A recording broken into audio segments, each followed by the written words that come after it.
To Thompson, I hope you enjoy your new things. But remember, sometimes things are not what they seem. Keep your eyes open. What does that even mean? Thompson said, looking up at Mary. I have no idea, she replied, clearly puzzled. But it seems like a prank. Thompson glanced out the window, where the rain was still falling steadily. But who would do this? Chapter 9. The next morning, Thompson decided to investigate further. With his geometry box and English copy back in his possession, he felt a renewed sense of determination. Mom, I'm going to ask Mr. Jenkins if he saw anything else, he declared at breakfast. Good idea, Mary encouraged. And be careful. Remember, sometimes people are not what they seem. Thompson nodded, feeling brave. He set out into the rain-soaked streets, determined to find some answers. As he walked, he thought about all the strange events that had unfolded in the past few days. When he arrived at Mr. Jenkins's house, he knocked on the door. Mr. Jenkins answered, still wearing his cozy robe. Thompson, what a surprise, he exclaimed, inviting Thompson inside. I wanted to ask you about what you saw the other day, Thompson said. You mentioned someone sneaking around. Oh, yes, Mr. Jenkins replied, his eyes twinkling with interest. I did see a shadowy figure near your house. It was dark, but I could tell they were holding something. I thought it was a toy at first. A toy? Thompson's curiosity piqued. But what kind of toy? I couldn't tell, but it looked like it might be a box of some sort, Mr. Jenkins said, scratching his head. Maybe the same size as your geometry box.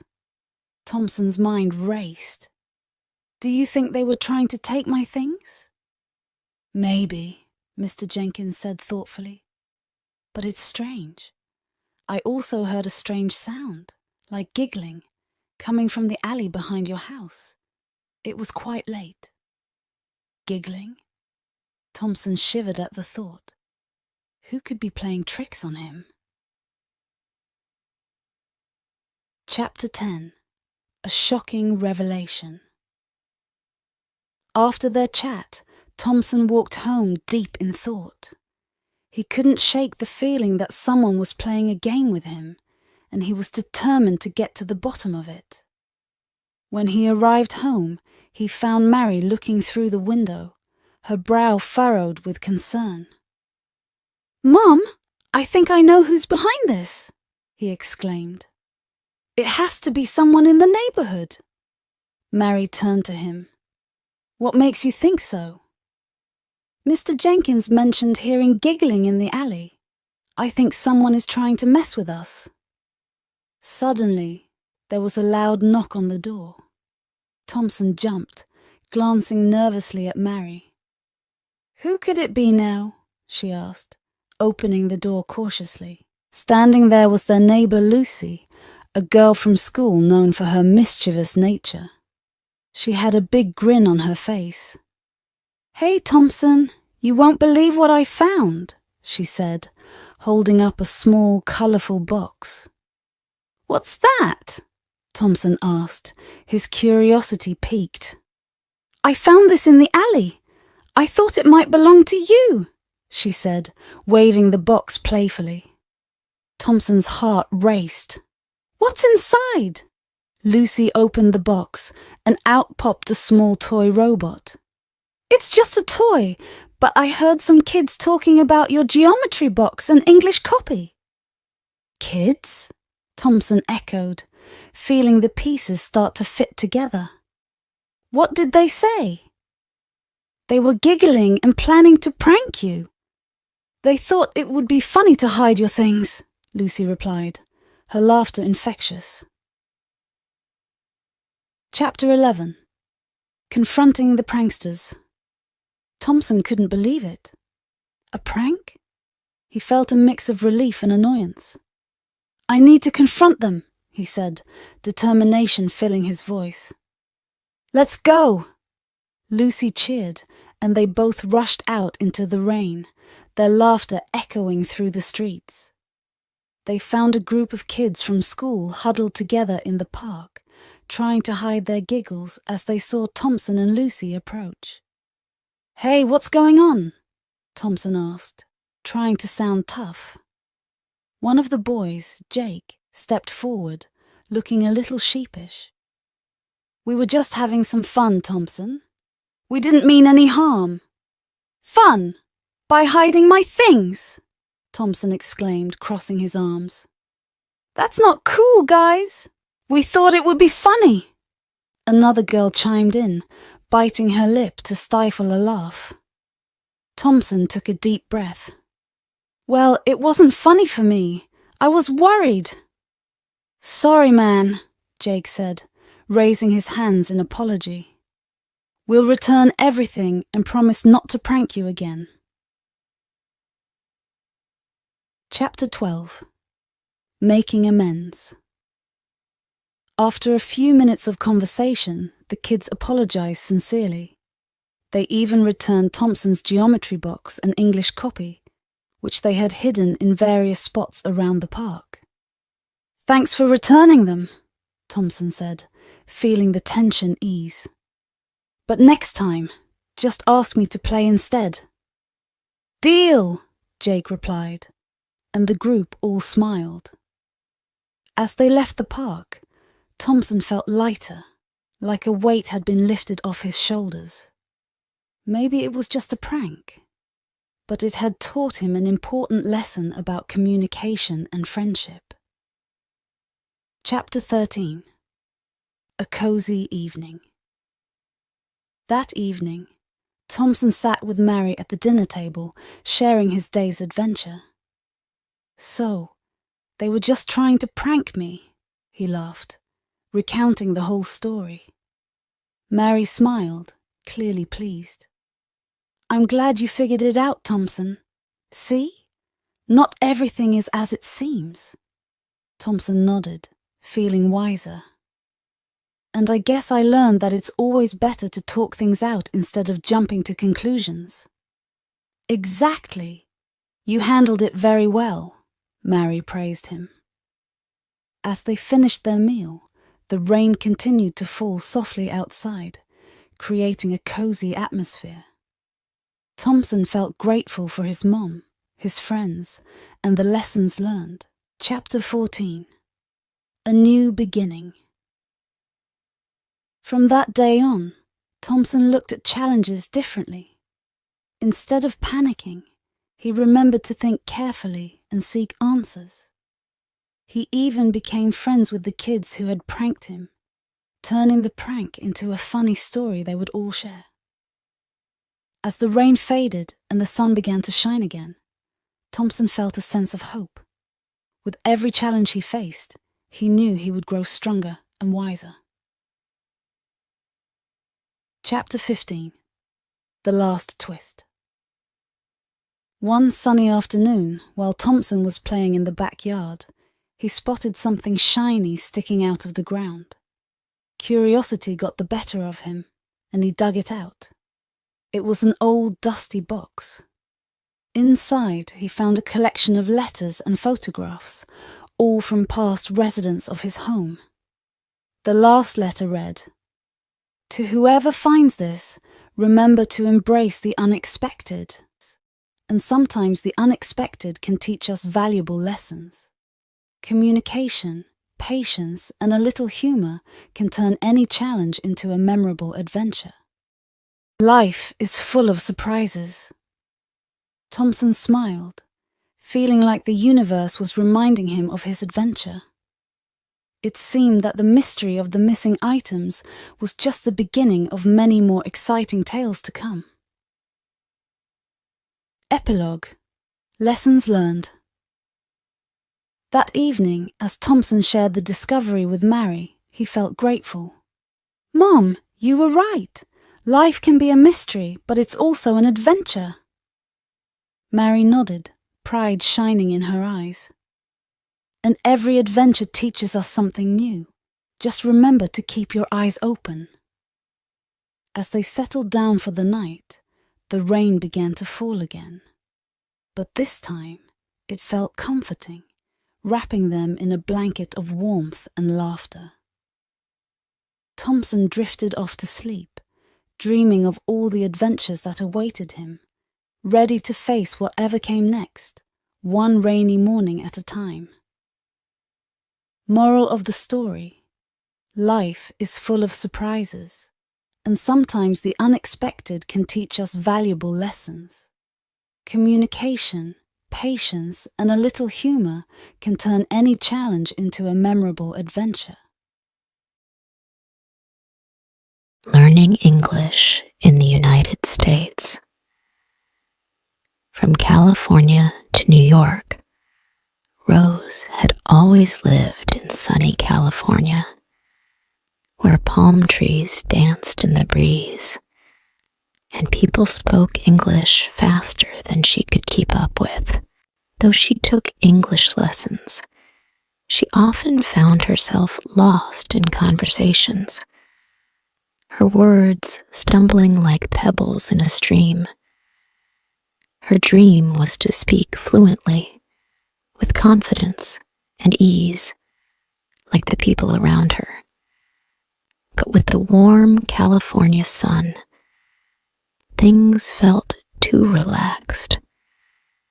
She needed a change, something big to push her forward.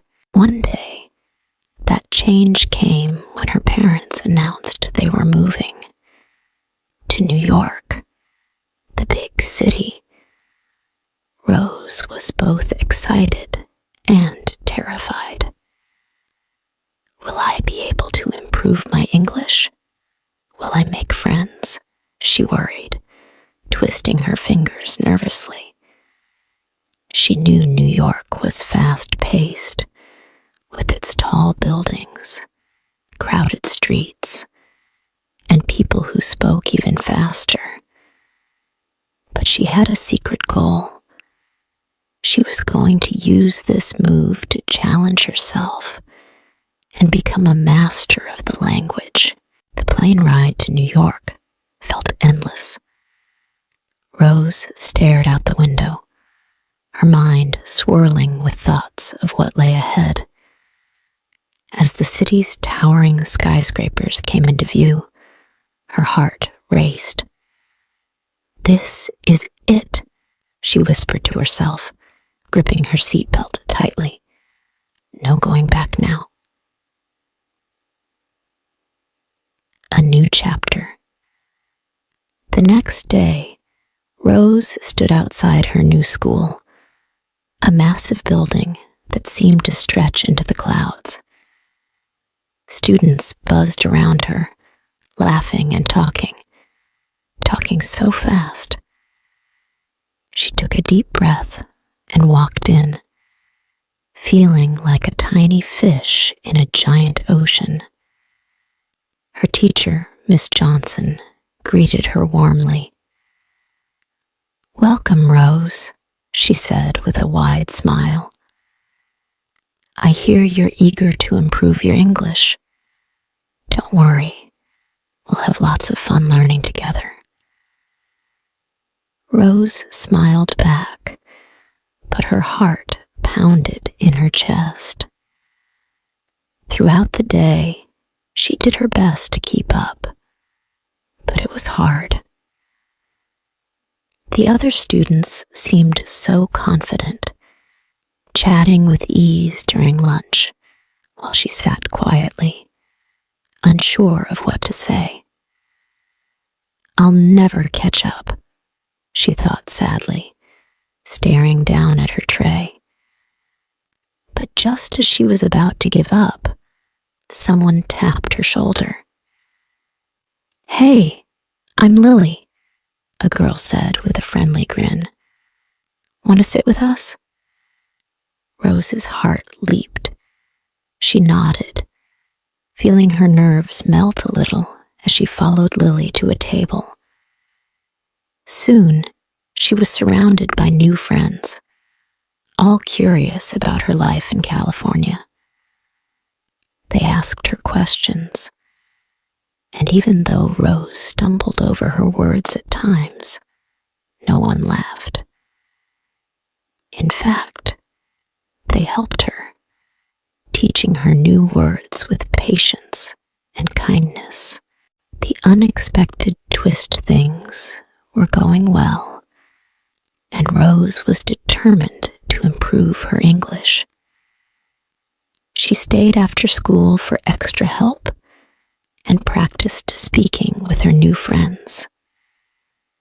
Miss Johnson was proud of her efforts. "You're doing wonderfully, Rose," she said, giving her a warm pat on the back. But one rainy evening, something strange happened. Rose was sitting at her desk, studying her vocabulary, when she heard a soft knock at the window. Her heart skipped a beat. "What was that?" she whispered, looking around. The knock came again, louder this time. Knock, knock. Cautiously, she approached the window, but saw nothing. Puzzled, she returned to her seat. But then, knock, knock. The sound was coming from the front door this time. Rose hesitated, but finally opened the door. To her surprise, no one was there, just an envelope lying on the doorstep. With trembling hands, she picked it up. Her name was written on the front, in bold letters. Who could have left this? She wondered, looking around the empty street. She tore it open and gasped. Inside was a note that read, "Meet me at the park at midnight. I have something important to tell you." Rose's mind raced. Who could have left such a mysterious note? Was it a prank? She didn't know whether to laugh or feel scared, but her curiosity got the better of her. Midnight was only a few hours away, and she couldn't stop thinking about it, the midnight mystery. As the clock struck midnight, Rose tiptoed out of the house, her heart racing. The streets were quiet, the air thick with suspense. She made her way to the park, the note clutched tightly in her hand. What if this is a bad idea? She thought, as her steps quickened. When she arrived at the park, a shadowy figure stood beneath a street lamp. Rose's heart pounded. She took a deep breath and approached the figure. To her shock, it was Miss Johnson. "Miss Johnson?" Rose gasped, her voice trembling with surprise. "What are you doing here?"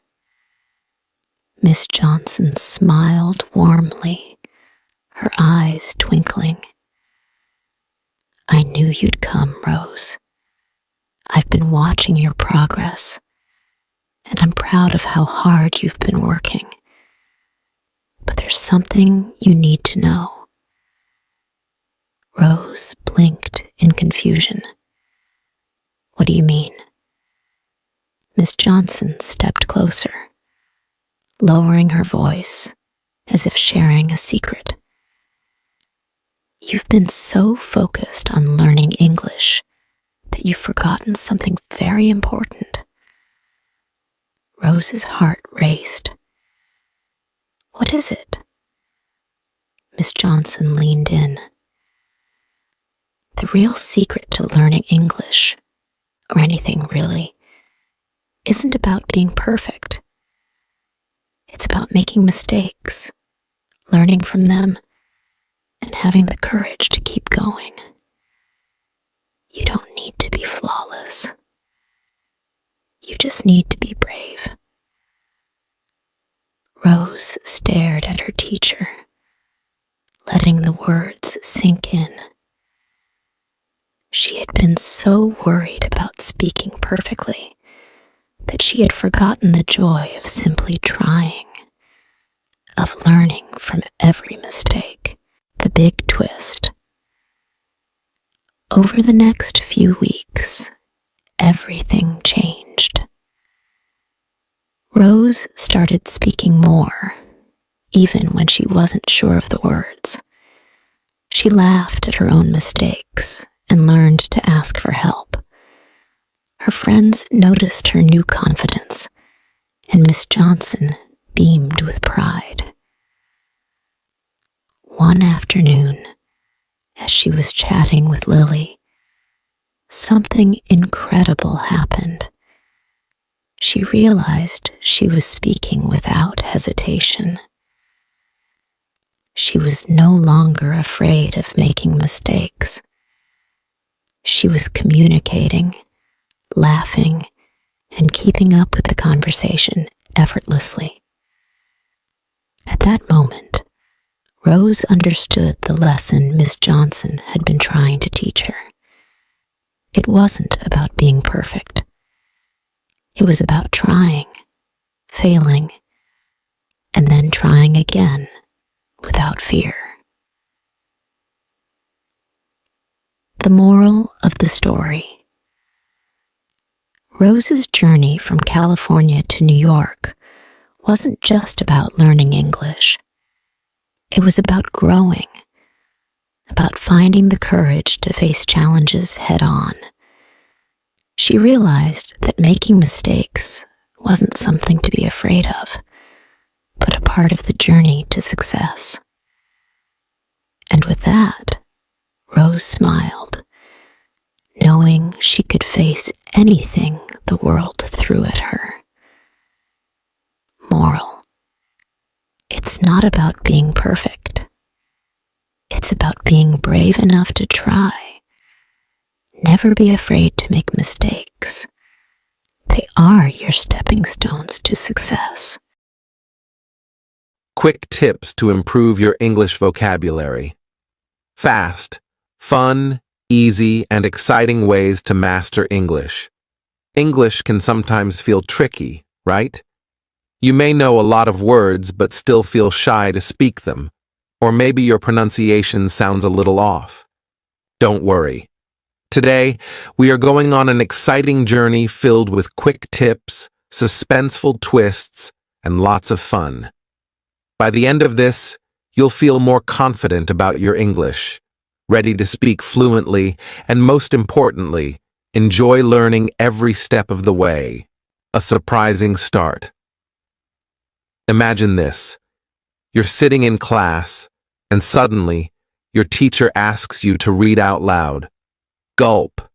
Your heart beats faster, your palms get sweaty, and your mind goes blank. What if I make a mistake? What if I can't pronounce that big word correctly? Many students have these fears, but guess what? This article will help you break free from that fear, so you'll stand tall and speak like a pro. Are you ready to unlock the suspense and secrets to boost your English skills quickly and easily? Let's dive in. 1. Quick tips to improve your English vocabulary.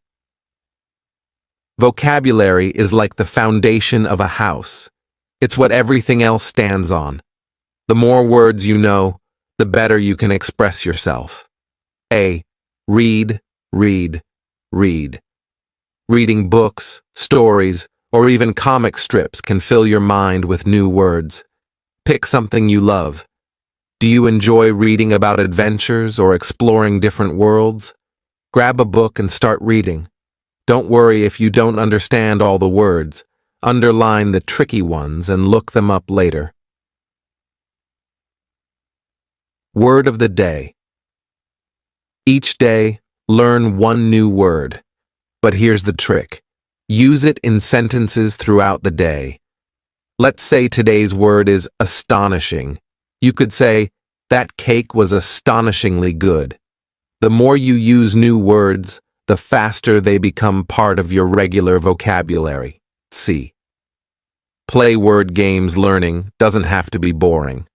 Play word games like crosswords, Scrabble, or Hangman with friends or family. These games will help you learn new words while having loads of fun. Suspenseful twist. What's the magic ingredient? But wait, there's a secret ingredient we haven't mentioned yet. The thing that makes learning new words really exciting is curiosity. Yes, that's right. Curious kids learn faster. If you're curious about the world around you, you'll naturally want to know the words to describe it. 2. Fun and easy ways to practice. English. Listening daily. Listening is one of the best ways to learn how words should sound. The more you hear English, the easier it becomes to speak and understand.